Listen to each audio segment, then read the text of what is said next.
Bismillahirrahmanirrahim. Assalamualaikum warahmatullahi wabarakatuh. Alhamdulillahirabbil alamin. Segala puji bagi Allah, Tuhan yang Maha Esa. Pada kesempatan hari ini kita bisa berkomunikasi lagi walaupun secara daring. Kita nanti akan melanjutkan materi kuliah kita tentang sistem tenaga listrik dengan materi komponen sistem tenaga listrik. Seperti biasanya kami sampaikan untuk biodata saya di sini. Yang kedua adalah tujuan dari pembelajaran ini. Ini analoginya supaya nanti sebelum mengikuti kuliah mungkin masih bingung ya, mungkin masih belum kompeten. Nah, setelah ini nanti harapannya Anda menjadi lebih tercerahkan, lebih paham, lebih kompeten. Sehingga nanti Anda mempunyai pengetahuan, punya wawasan tentang sistem tenaga listrik secara lebih menyeluruh. Kalau pada pertemuan pertama kita membahas tentang pengantar sistem tenaga listrik, materi yang kedua sudah kita bahas tentang pemodelan pada sistem tenaga listrik. Nah, yang ketiga nanti kita akan membahas komponen-komponen apa secara lengkap yang ada di dalam sistem tenaga listrik. Nah, kita flashback pada materi sistem tenaga listrik di awal. Jadi kemarin kita sudah bahas untuk sistem tenaga listrik itu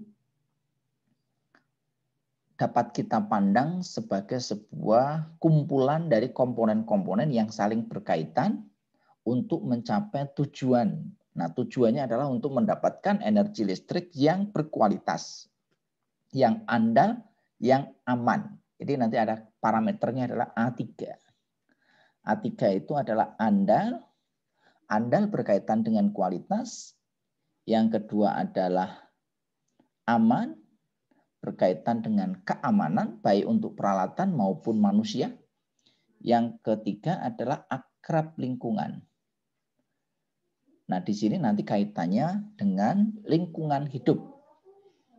Sehingga nanti proses pembangkitan, pentransmisian, pendistribusian, dan pemakaian energi listrik itu tidak boleh mencemari lingkungan. Sehingga nanti dasar-dasar pengupayaan energi listrik harus memenuhi ketentuan-ketentuan. Kemarin di awal kita sudah bahas tentang ketentuan-ketentuan perundangannya maupun standar-standar yang harus dipenuhi oleh engineer di dalam mendesain sebuah sistem tenaga listrik, yang harus dipenuhi oleh teknisi di dalam menginstalasi, mengoperasikan, dan memaintain sistem tenaga listrik. Demikian juga dengan operator. Operasi sistem tenaga listrik itu harus memenuhi ketiga aspek ini. Nah, selain ini juga harus memenuhi K3, yaitu kesehatan dan keselamatan kerja. Jadi ada dua buah aspek yang perlu kita pertimbangkan. Kalau di ESDM itu kita kenal A2. K2 ya, bukan K3 tetapi K2. Ini sama saja. Intinya adalah agar proses ya, pembangkitan, penyaluran, pendistribusian, dan pemakaian energi listrik itu memenuhi ya, kriteria A3, andal, aman, dan akrab lingkungan. Nah, dari gambaran sistem tenaga listrik itu dapat kita kelompokkan komponen-komponen sistem tenaga listrik. Yang pertama adalah komponen utama. Jadi kalau kita lihat pada sistem tenaga listrik itu komponen utamanya ada 4. Komponen utama yang pertama yaitu adalah pembangkit tenaga listrik. Yang kedua adalah saluran transmisi. Yang ketiga adalah jaringan distribusi. Dan yang keempat adalah instalasi pemakaian tenaga listrik. Nah, ini 4 komponen utama ini yang nanti menjadi pokok bahasan. Walaupun nanti di dalam sistem tenaga listrik itu kadang-kadang transmisi tidak ada. biasanya nanti adanya adalah pembangkit listrik atau sumber energi listrik dalam jumlah yang besar. Yang kedua nanti ada jaringan distribusinya. Yang ketiga adalah nanti pemakaian tenaga listrik. Nah, transmisi nanti hanya ada apabila nanti untuk penyalurannya itu jaraknya sangat jauh. Seperti misalkan untuk sistem tenaga listrik Jawa Bali, maka dia butuh saluran transmisi. Karena pembangkitnya ada di lokasi yang jauh dari pusat beban, sehingga harus ditransmisikan dalam jarak yang jauh. Tapi kalau misalkan nanti kita di kantor ataupun di pabrik yang punya pembangkit sendiri, yang jaraknya mungkin tidak terlalu jauh, maka ya tidak perlu saluran transmisi, langsung masuk ke jaringan distribusi. Nah, kalau kita breakdown lebih lengkap lagi yang namanya komponen utama pada sistem tenaga listrik ya. Kalau tadi komponen utamanya kan ada 4, yaitu pembangkit, transmisi, distribusi, dan instalasi pemakaian. Nah, kalau kita lihat, kita breakdown lagi sebenarnya komponen utama ya nanti kalau kita bicara tentang pembangkit listrik, yaitu nanti ada banyak jenisnya. Nanti kita bahas pada materi tentang pembangkit tenaga listrik. Yang paling banyak digunakan di Indonesia yaitu PLTU. Pembangkit listrik tenaga uap. Walaupun di negara-negara maju PLTU sudah mulai dihentikan. Tetapi karena Indonesia punya cadangan batu bara yang sangat besar, maka pembangkit listrik utama di Indonesia sekarang ini adalah PLTU. Yang kedua adalah PLTG, pembangkit listrik tenaga gas. PLTG lebih efektif ya, lebih bersih dibanding PLTU. Tetapi karena harga gas sekarang ini di Indonesia cukup mahal sehingga PLTG itu tidak menjadi pembangkit utama. Jadi nanti PLTG banyak digunakan untuk pembangkit untuk mensuplai pada beban puncak, yaitu pada jam di atas 5 sore sampai jam 10 malam. Walaupun sebagian ada juga yang menjadi pembangkit untuk mensuplai beban menengah. Yang berikutnya adalah PLTGU. Ini gas uap. Biasanya untuk PLTG, untuk meningkatkan efisiensi itu nanti ada kombinasi karena gas buang dari PLTG itu suhunya masih tinggi sehingga sayang kalau tidak dimanfaatkan, sehingga biasanya nanti dimanfaatkan PLTG digabung nanti dengan PLTU. Yang berikutnya ada PLTA, pembangkit listrik tenaga air. Nah, ini persyaratannya kalau PLTA nanti harus ada bendungan atau waduk yang digunakan untuk menampung air. Debit air dari sungai itu nanti dibendung ya. Nanti dibuat sistem untuk menggerakkan turbin sehingga nanti bisa menghasilkan putaran pada generator sehingga nanti dihasilkan energi listrik. Yang berikutnya adalah panas bumi. Ini yang masih terbatas di Indonesia, hanya ada beberapa. Kalau di Jawa Tengah ada di Dieng, kalau di Jawa Barat ada di Kamojang, yaitu di Garut, ya, atau Darajat. Yang berikutnya ada PLTS energi surya, ada PLT Bayu yaitu angin, ada PLTN. Nah, di Indonesia belum ada untuk PLTN. PLTS sudah ada, PLTB ada, kalau PLT Bayu ada di Sidrap ya, di Sulawesi Selatan. Kalau PLTS ini sudah banyak yang pakai ya, baik untuk skala yang kecil maupun menengah. Untuk yang besar masih belum. Dan PLT lainnya ya, ada tenaga sampah, ada tenaga biogas ya, ada tenaga gelombang air laut ya, dan lain sebagainya. Yang berikutnya adalah nanti ada yang namanya gardu trafo penaik tegangan atau gardu transmisi. Jadi nanti ada gardu transmisinya yang isinya adalah nanti output dari pembangkit itu tegangannya masih menggunakan tegangan menengah. Supaya nanti bisa disalurkan itu kalau pakai tegangan menengah kan banyak rugi-ruginya. Sehingga nanti perlu dinaikkan tegangannya dengan menggunakan gardu trafo. Tegangannya dinaikkan dari tegangan menengah. Tegangan menengah itu berapa ya? Tegangan menengah itu 1 sampai 33 kV. Nah, ini nanti dinaikkan menjadi tegangan tinggi sehingga nanti ada saluran transmisi primernya. Nah, untuk saluran transmisi bisa menggunakan udara, SUTT maupun SUTET, bisa menggunakan bawah tanah, bisa menggunakan bawah laut. Di Indonesia masih menggunakan udara, sehingga terkenal dengan istilah SUTT, saluran udara tegangan tinggi, dan SUTET atau SUTET, saluran udara tegangan ekstra tinggi. Kalau di Jawa, Bali itu sudah menggunakan tegangan 500 kV. Kalau di Sumatera masih menggunakan 275 kV. Di beberapa daerah ada yang menggunakan 150 maupun 75 kV.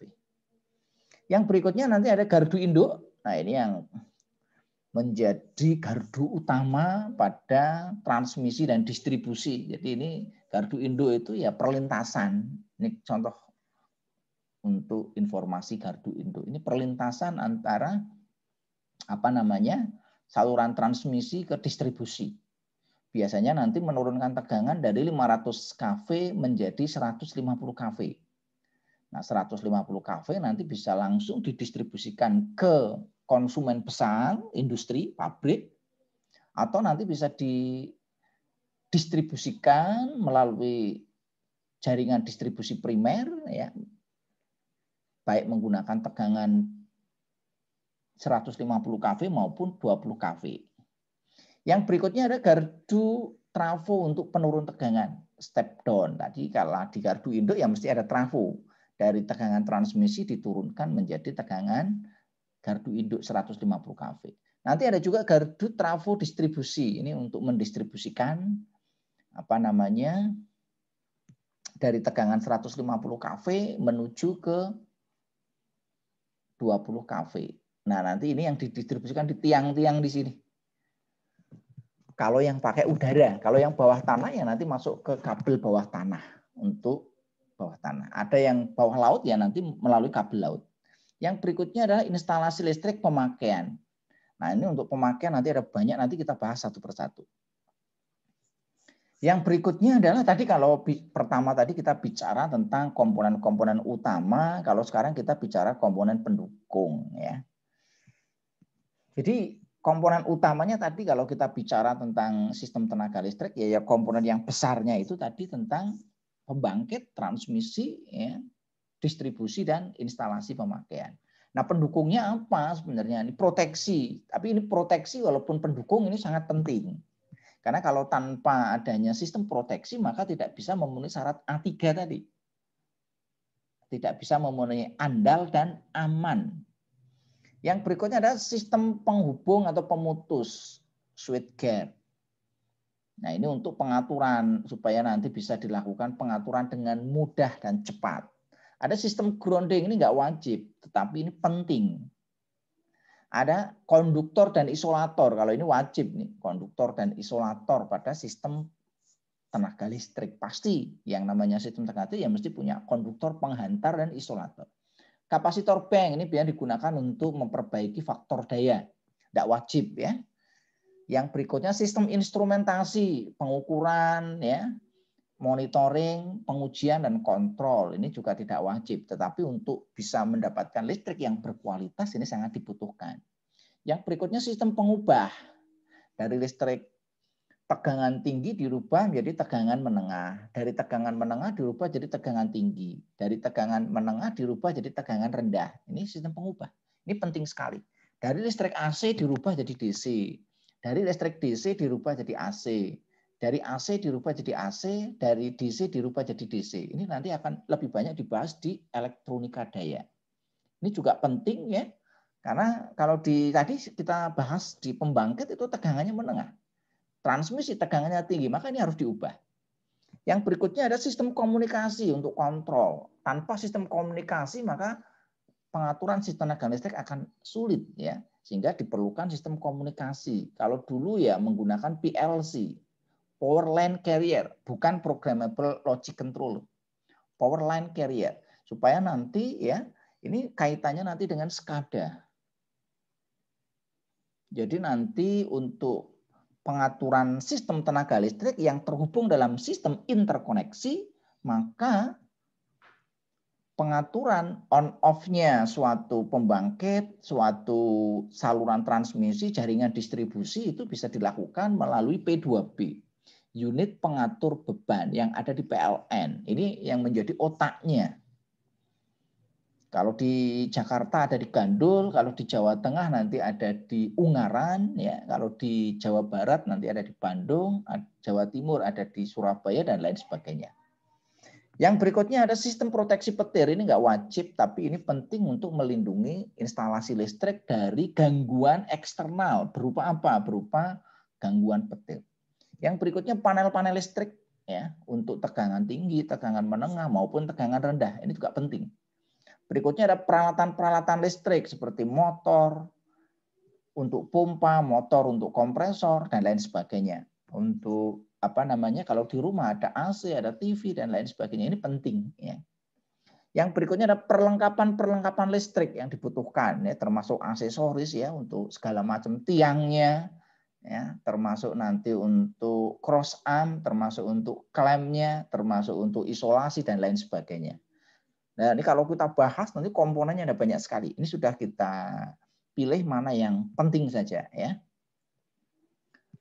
Nah, sekarang kita masuk pada subkomponen pertama, yaitu subkomponen pembangkit. Nah, pembangkit tadi sudah saya jelaskan. Ada berbagai macam jenis pembangkit, baik yang ada di Indonesia maupun di dunia. Kalau di Indonesia ini yang paling utama PLTU. PLTU itu adalah pembangkit listrik tenaga uap. Ini kalau di Indonesia mulai dari Jawa Barat itu ada Suralaya, ya. Ada di Suralaya, Jawa Barat ini. Ada di Suralaya, ada di Banten, ada di mana ini?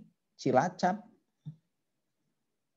Ada di mana lagi ya? Ada di Grati, ada di Paiten dan lain sebagainya. Ini masing-masing dari pembangkit listrik tenaga uap. Ada banyak sekali ya pembangkit listrik tenaga uap yang dikelola oleh perusahaan, ya. Perusahaannya biasanya yang pertama adalah Indonesia Power atau IP. Yang kedua nanti ada PJB, ini anak perusahaannya PLN. Yang berikutnya nanti ada swasta. Nah, swasta itu ada banyak ya, ada IPP, itu adalah gabungan dari industri-industri pembangkit swasta, ada Sumitomo ya, ada Chevron ya, dan lain sebagainya. Ini adalah untuk pembangkit tenaga listrik. Yang berikutnya PLTG yaitu tenaga gas. Nanti akan kita bahas lebih detail di materi pembangkit tenaga listrik. Tenaga gas ya, nanti ada gas dan uap, PLTGU, ada PLTP panas bumi. Tadi sudah saya jelaskan, panas bumi ada di Dieng dan Darajat, Garut ya, atau Kamojang. Yang berikutnya ada PLTA. PLTA di banyak tempat, kalau di Jawa Tengah ada di Merica, di Banjarnegara, ada di Wadah Selintang, ada di Wonosobo, terus ada di Gajah Mungkur, terus ada di Jawa Barat juga, ya, ada di Asahan, ya, di Sumatera dan lain sebagainya. Itu untuk jenis PLTA. Yang berikutnya PLTS tenaga surya, ini banyak ya. Ini yang pakai tenaga surya sekarang banyak ya. Yang berikutnya PLT Bayu. Nah, ini kalau di Indonesia yang besar ada di Sidrap, Sulawesi Selatan. Sulsel. Ada PLTN, Indonesia belum punya. Genset saya kira hampir di setiap kantor punya, termasuk rumah-rumah juga punya genset. Baik yang ukuran kecil, menengah maupun ukuran besar. Genset singkatan dari generator set ya, biasanya menggunakan diesel. Ini PLTD. Yang berikutnya ada PLT yang lain ya. Ada tadi biomasa, ada sampah, ada ombak dan lain sebagainya. Yang paling banyak di. Nah, kalau yang belum saya sebutkan PLTD ya, pembangkit listrik tenaga diesel yang selain genset. Kalau genset itu kan portable. Tapi kalau yang PLTD itu memang dia ukurannya besar. Ini banyak digunakan untuk di industri ya, yang memang ukurannya tidak terlalu besar. Biasanya genset ukurannya di bawah 2 mega. Ya. Di atas 2 mega itu sudah sangat tidak ekonomis, ya di bawah 2 mega, ya bisa 2 mega, 1 mega, 1,5 mega atau 600 kW gitu ya, itu biasa nanti menggunakan PLTD. Nah, kalau yang kecil disebutnya genset, ya. Oke, ini beberapa contoh ya gambaran dari sistem pembangkit tenaga listrik yang ini adalah PLTU. Ini adalah tadi genset atau PLTD. Ini adalah PLT Bayu. Ini PLT air ya. Nah, ini kita bisa lihat kondisi airnya sangat sedikit ya kalau pas musim kemarau. Kalau musim hujan itu cukup melimpah. Nah, memang di sini kita perlu manajemen air. Ini PLTG, ini PLT Surya. Jadi nanti menggunakan energi, ini termasuk yang bawah itu adalah energi terbarukan ya, atau renewable energy. Kalau yang atas itu menggunakan minyak dan gas, ya, PLTU menggunakan batu bara, menggunakan fosil. PLT ya, diesel ya ini 500 kVA itu menggunakan minyak solar ya. Ini PLTG menggunakan gas. Nah, kita bahas yang paling banyak aja yaitu komponen dari pembangkit listrik tenaga uap. Ini komponen utamanya ada 4 ya, ada boiler. Ini boiler digunakan untuk masak, ini boilernya. Digunakan untuk masak air ya. Nah, setelah masak air akan menghasilkan uap. Nah, uapnya nanti digunakan untuk memutar turbin uap. Ini adalah turbin uap. Jadi nanti turbinnya dapat berputar. Nah, turbin nanti dikoppel dengan generator. Nanti generatornya akan berputar di sisi rotornya sehingga nanti di statornya akan muncul energi listrik. Nah, hasil uap yang tadi digunakan untuk memutar turbin nanti akan didinginkan melalui peralatan yang namanya kondenser. Nah, dari kondenser ini nanti selanjutnya ya dikembalikan lagi airnya, kalau di laut ya dikembalikan ke laut, kalau yang di sungai dikembalikan ke sungai atau dikembalikan lagi ke tanah. Sehingga nanti ini menjadi sebuah siklus. Nah, ini gambarannya untuk sistem pembangkit listrik tenaga uap.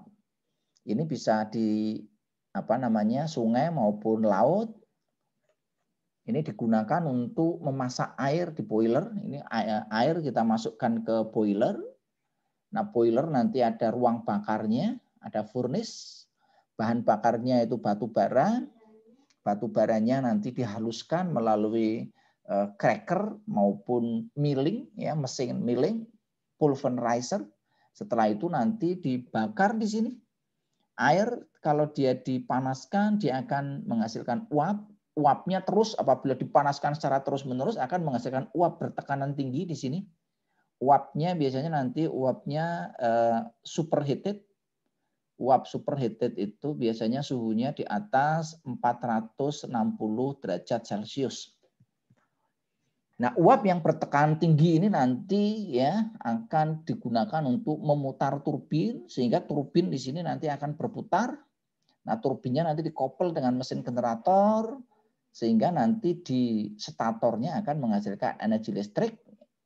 Di energi listrik tegangannya biasanya kalau di PLTU masih menggunakan tegangan menengah sekitar 6 sampai 24 kV. Nah, dari sini nanti masuk ke trafo transmisi, step up, dinaikkan tegangannya menjadi tegangan transmisi baik 150, 275 maupun 500 kV. Nah, ini kalau kita lihat ya proses dan siklus PLTU, di sini ada konversi energi. Yang pertama energi kimia dirubah menjadi energi panas, dari energi panas dirubah menjadi energi mekanik, dari energi mekanik dirubah menjadi energi listrik. Nah, prosesnya seperti ini. Ini di boiler. Boiler itu ada udara, ada batu bara dan ada air yang dimasukkan ya. Tentu saja di sini airnya dimasukkan dalam boiler. Batu bara dan udaranya nanti digunakan untuk masuk ke ruang bakar. Ya. Setelah nanti ini menghasilkan uap, uapnya dialurkan untuk memutar turbin, sehingga nanti turbin yang dikoppel dengan generator akan menghasilkan listrik. Nah, nanti sisa uap pembakarannya nanti akan didinginkan melalui kondenser. nanti ini bisa dikembalikan lagi ke boiler sehingga prosesnya menjadi sangat efisien. Nah, ini kalau kita lihat proses lengkapnya ya, mulai dari awal sampai selesai ya, proses dan siklus dari PLTU di sini ya. Ini prosesnya mulai dari tadi ya, boiler sampai nanti ke turbin, ke generator, sampai menghasilkan listrik ya. Kondenser lagi, kembalikan lagi ke sana. Ini adalah proses untuk siklusnya secara lengkap. Ini contoh yang ada di PLTU unit 1 dan 2 ya, yang ada di Gresik, Jawa Timur ya. Nah, yang berikutnya adalah sub saluran transmisi tenaga listrik ya. Untuk saluran transmisi tenaga listrik, yaitu komponen yang kedua itu adalah saluran transmisi. Untuk transmisi itu ada berdasarkan instalasinya, ada udara atau overhead, ada yang menggunakan bawah tanah atau underground, dan ada yang menggunakan bawah laut, undersea. Nah, berdasarkan tegangannya nanti ada yang menggunakan SUTUT atau saluran udara tegangan ultra tinggi. Ini di Indonesia belum ada. Ini tegangannya di atas 500 kV. Yang kedua ada tegangan ekstra tinggi 500 kV. Ada tegangan tinggi ini 150, 275 kV. Nah, berdasarkan listrik yang disalurkan nanti ada transmisi listrik DC, AC atau campuran antara AC dan DC. Nah, di Indonesia, ini mohon maaf ini AC ya. Di Indonesia yang dipakai adalah saluran transmisi AC. AC-nya menggunakan di sini tegangannya SUTET atau SUTET, dan transmisinya menggunakan transmisi udara. Jadi yang dipakai di Indonesia itu nomor 1, ininya nomor 2, ininya nomor 1. Nah, ini adalah contoh gambaran sistem transmisi yang ada di Indonesia. Ini ada tiangnya atau towernya. Ini ada penghantarnya ya. Ada penghantarnya di sini. Konduktornya ya. Ini ada isolatornya. Yang paling atas sendiri itu ada earth wire atau kawat tanah ya. Ini ada cross arm untuk mencengkram. Ini ada damper ya untuk merenggangkan. Ini ada spacer untuk perentang ya. Dan ada banyak komponen-komponen lainnya di saluran transmisi. Nah, kalau kita lihat di sini ya, untuk komponen utama dari saluran transmisi yang pertama ya trafo untuk step up maupun step down. Step up itu dari pembangkit menuju ke saluran transmisi. Step down-nya nanti dari saluran transmisi menuju gardu induk. Yang kedua adalah menara, di sini ada menaranya. Ini menara SUTET 500 kV. Ada kawat penghantar di sini yang banyak dipakai itu jenis ACSR, ACAR, atau AAC atau AAAC ya. All aluminium ya, conductor. Atau ACSR atau ACAAR dan lain sebagainya. Yang berikutnya ada kawat tanah.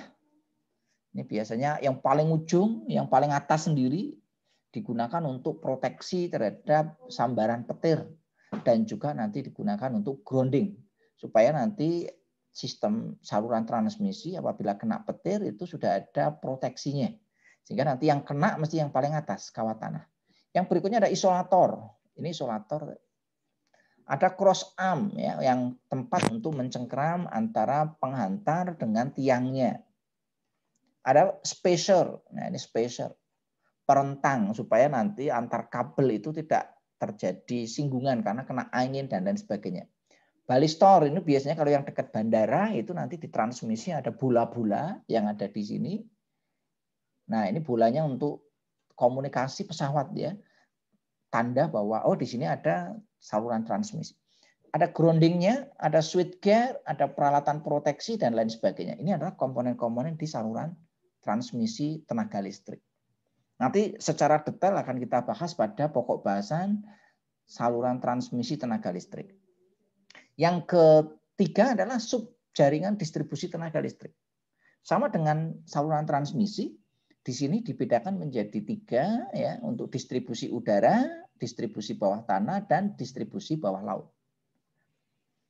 Nah, untuk jenisnya berdasarkan tegangan nanti ada distribusi primer 150 kV, ada distribusi sekunder 20 kV, ada distribusi tegangan menengah tadi ya, ada distribusi tegangan rendah 380 volt ya. Nah, yang berikutnya untuk listriknya ada AC, ada DC dan ada campuran antara AC dan DC. Nah, di Indonesia masih pakai yang listrik AC. Walaupun mungkin ke depan trennya lebih banyak nanti pakai DC karena DC lebih sederhana dan lebih mudah dibanding listrik AC. Oke, ini adalah contoh untuk jaringan distribusi udara. Ini adalah untuk yang 20 kV-nya yang atas, yang bawah itu nanti untuk yang tegangan rendah 380 220. Nah, ini adalah contoh gambaran untuk jaringan distribusi bawah tanah ya. Dari sini kalau bawah tanah ya nanti menggunakan di sini kabel tanah. Nah, kabel tanahnya jenis apa ya? Nanti beda-beda tergantung kebutuhan. Yang penting nanti tahan terhadap gangguan-gangguan tanah. Kalau udara nanti ada yang pakai kawat. Ini untuk tegangan menengah 20 kV. Ada yang pakai kabel. Jadi nanti ada istilah SKTM, saluran kabel tegangan menengah, ada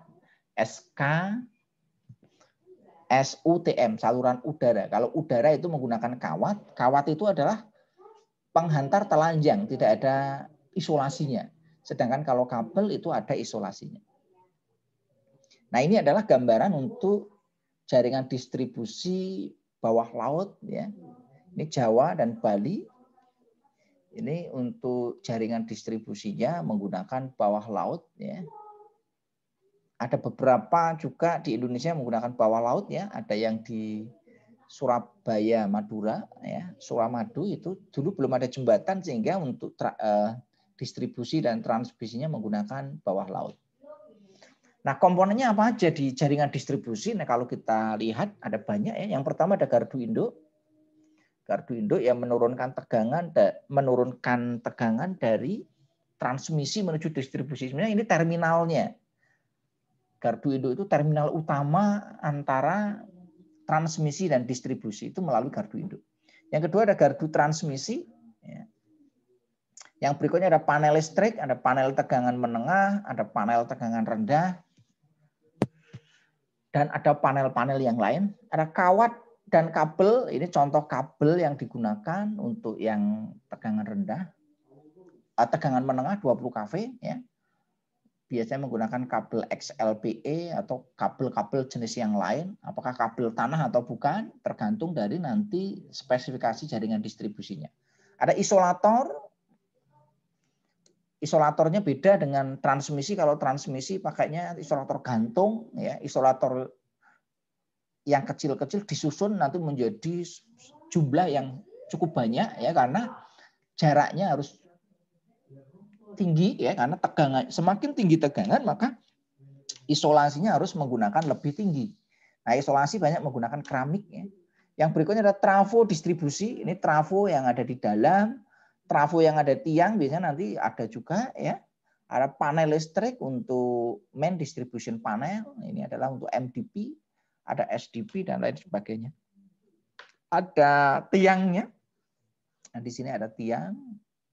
Terus ada peralatan penghubung, ada peralatan proteksi dan lain sebagainya. Nanti kita bahas secara detail ya. Komponen-komponen dari jaringan distribusi tenaga listrik. Nah, yang keempat itu adalah pemanfaatan tenaga listrik. Nah, di sini tenaga listrik dimanfaatkan untuk apa aja? Ini kalau saya buat kriterianya, yang pertama adalah untuk penerangan. Nah, penerangan bisa digunakan dengan berbagai macam jenis lampu. Nah, ini silakan nanti Anda explore ya jenis-jenis lampu. Ada banyak jenis lampu yang digunakan untuk penerangan. Kalau di rumah ya Anda bisa pakai lampu pijar. Ini kalau lampu ya lampu pijar, lampu XL, lampu TL, lampu merkuri, lampu halogen, ya, lampu ya paling gampang aja lampu LED yang sekarang banyak beredar, dan lain-lain. Ini ada banyak jenis lampu sesuai dengan penggunaan. Yang berikutnya adalah atau lampu son ya, ini lampu son banyak dipakai di dunia industri. Yang berikutnya adalah untuk tenaga listrik. Stop kontak ya, biasanya nanti sebagai sumber. Nah, ini di sini stop kontak ini digunakan segala macam jenis beban. Bisa lampu, bisa peralatan elektronik ya, bisa pemanggang roti, bisa untuk sound system, bisa untuk peralatan audio video, mesin cuci, ini untuk video player, ini untuk TV, untuk peralatan portable, bor ya dan lain sebagainya, komputer, setrika dan lain sebagainya. Ini adalah untuk satu daya tenaga listrik. Yang berikutnya untuk motor listrik. Nah, motor listrik biasanya digunakan khusus untuk beban-beban yang menggunakan motor. Kalau di rumah ya contoh sederhananya mesin cuci itu pakai motor. Kipas angin, blower. Kalau di industri ya bisa digunakan untuk pompa ya. Kalau di rumah juga ada pompa air. Kalau di industri pompa ya, ada fan, ada blower, ada conveyor. Ya, nanti kita bahas untuk pokok bahasan motor listrik secara tersendiri ya. Yang berikutnya ada pemanas. Ini pemanas digunakan untuk heater dan lain sebagainya, baik di rumah, di kantor maupun di industri. Pendingin, ya, kulkas, ya, freezer, air conditioner dan lain sebagainya. Yang berikutnya catu daya peralatan listrik dan lain sebagainya. Ini adalah untuk pemanfaatan tenaga listrik. Nah, ini adalah contoh untuk penggunaan motor listrik. Digunakan untuk pompa, ya, digunakan untuk kompresor, digunakan untuk motor listrik. Kalau kita bicara motor listrik itu bisa digunakan yang paling banyak untuk apa? Pompa. Yang kedua untuk apa? Untuk kompresor. Yang berikutnya untuk blower. Yang berikutnya untuk fan atau kipas. Yang berikutnya nanti untuk conveyor. Berikutnya nanti digunakan untuk alat angkat angkut, hoist crane ya, dan lain sebagainya. Nanti digunakan untuk mesin penggerak. Mesin penggerak misalkan mesin bubut, mesin CNC, mesin freeze, mesin bor dan lain sebagainya. Nah, ya ini contoh yang digunakan untuk pendingin ya. Ini untuk air conditioner, kompresor yang menggunakan sentral ya, AC sentral. Nah, ini yang digunakan untuk pendingin. Ini banyak di supermarket ya, ada pendingin untuk makanan, ini ya, pendingin untuk yang ada di industri ya. Nah, berikutnya ada komponen-komponen lain, ada sistem proteksi. Jadi kalau kita bicara tentang sistem tenaga listrik, ya pasti nanti ada sistem proteksi. Sistem proteksi single line diagramnya itu dapat kita gambarkan seperti ini. Ini ada sistem ya, ada yang mau kita proteksi. Ya. Nah di sini nanti ada circuit breaker atau pemutus daya. Nah biasanya untuk circuit breaker yang besar itu nanti mekanisme kerjanya nanti dikontrol pakai relay proteksi. Nah, sehingga di sini dibutuhkan peralatan-peralatan tambahan yang ada CT. CT itu adalah current transformer atau trafo arus. VT itu atau PT, VT atau PT ini adalah trafo tegangan. Fungsinya untuk apa? Di sini adalah untuk karena relay proteksi itu hanya bisa membaca arus dalam jumlah yang kecil maupun tegangan rendah. Sehingga apabila nanti sistemnya ini tegangannya besar, arusnya besar, maka dibutuhkan CT dan PT. Supaya nanti relay proteksi ini bisa membaca arus maupun tegangan ya sesuai dengan perbandingannya. Jadi di sini trafo aja nanti ada perbandingan trafo arusnya berapa, trafo tegangannya berapa.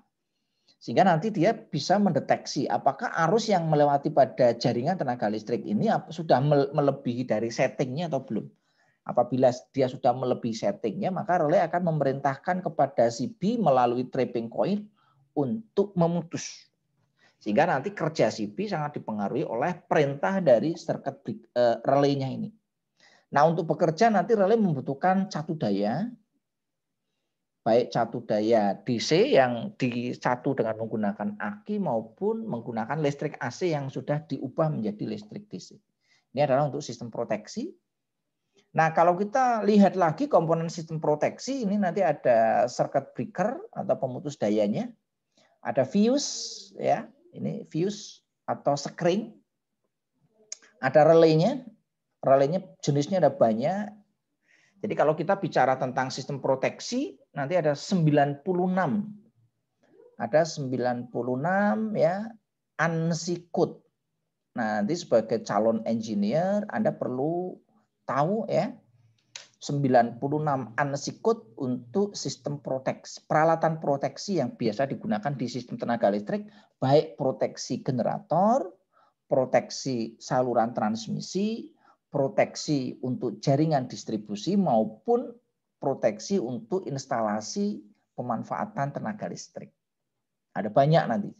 Yang berikutnya nanti ada recloser, ada arrester, ini untuk penangkal petir ya atau tegangan lebih baik yang diakibatkan oleh petir maupun surja hubung. Ada proteksi petir, kalau yang arrester itu untuk yang rambatan, kalau yang proteksi petir itu yang untuk eksternalnya. Yang berikutnya ada groundingnya. Nah ini grounding juga penting ya, karena sistem proteksi nggak akan bisa bekerja dengan baik tanpa adanya grounding yang baik. Yang berikutnya ada disconnector switch atau DS, ada LBS atau load break switch, ada ABS air break switch, ada earthing switch, ada sectionalizer dan lain sebagainya. Ini nanti kita bahas lebih detailnya pada materi tentang sistem proteksi tenaga listrik. Nah, yang berikutnya ada panel listrik ya, ini adalah di panel tegangan menengah ya. Ada incoming, ada outgoing, ada metering, ada ya lain sebagainya ya untuk panel tegangan menengah maupun panel tegangan rendah. Ya, untuk MDP, main distribution panel, ada sub distribution panel, ada kapasitor bank ya, ada panel automatic transfer switch, ada panel untuk perbaikan faktor daya, ada panel pengukuran dan lain sebagainya. Ini jenis-jenis panelnya. Nah, ini tadi yang saya bahas tentang isolator, ada banyak jenisnya. Baik isolator gantung, isolator pasak ya, maupun isolator-isolator jenis yang lainnya. Yang berikutnya ada kapasitor bank. Ini kalau ini biasanya untuk perbaikan faktor daya. Ini namanya bank itu berarti kumpulan dari kapasitor yang dirangkai secara seri dan paralel. Sehingga nanti on off-nya tergantung dari kebutuhan. Yang kita butuhkan misalkan berapa? Ini untuk kompensasi tegangan, untuk perbaikan tegangan. Karena pada umumnya beban induktif dan resistif menyebabkan terjadinya drop tegangan atau penurunan tegangan, sehingga nanti supaya tegangannya tidak turun bisa ditambahkan dengan kapasitor, baik yang dipasang secara langsung maupun dalam bentuk kapasitor bank. Nah, ini penghantar, ada banyak jenis penghantar ya, yang ini yang di laut ya. Yang di bawah laut. Ini untuk yang kabel XLPA, ini untuk kabel AAAC, ini kabel untuk instalasi di rumah, NGA, ini NGM, ada banyak jenis kabel ya, nanti silakan Anda bisa explore. Kabel yang digunakan untuk instalasi rumah, untuk pabrik, untuk yang bawah tanah, untuk yang bawah laut. Nah, silakan nanti Anda bisa belajar banyak ya, termasuk nanti untuk transmisi kawatnya apa aja. Termasuk nanti untuk grounding ya. Jadi nanti kompetensi yang harus Anda miliki adalah mengetahui tentang jenis-jenis kabel yang digunakan pada sistem tenaga listrik. Nah, komponen-komponen lain ya yang ada di sini ada banyak, ada sistem grounding, tadi sudah saya bahas juga, ada penangkal petir juga, ini ada penangkal petir, ada eksternal, ada internal. Ada proteksi untuk manusia, ini ada ELCB, ada proteksi kebakaran, ya, ada proteksi untuk manusia, ada kapasitor bank tadi ini. Ini ada ATS, Automatic Transfer Switch, ini grounding tadi ya, ini untuk elektroda pentanahan. Ada filter harmonik ya. Ini kalau kita bahas sangat luas sistem tenaga listrik itu, sehingga nanti kita pilih mana-mana yang perlu untuk dipelajari untuk Anda. karena Anda ini pada semester 3 atau semester 4 ya, atau semester 2, sehingga nanti Anda harus sedikit, yang penting mengenal dulu. Sehingga nanti ke depannya kalau Anda mengetahui tentang ini, sudah pernah mendengar, sudah pernah belajar, sudah pernah membahas ini, sehingga nanti Anda bisa lebih paham ya. Saya kira itu yang dapat kami sampaikan ya tentang materi komponen-komponen sistem tenaga listrik. Semoga apa yang saya sampaikan itu bermanfaat bagi kita semuanya ya. Apabila dalam penyampaian ada kurang dan salahnya, saya mohon maaf yang sebesar-besarnya. Astaghfirullahaladzim. Akhirul kalam. Wallahul muwaffiq ila aqwamit thoriq. Assalamualaikum warahmatullahi wabarakatuh.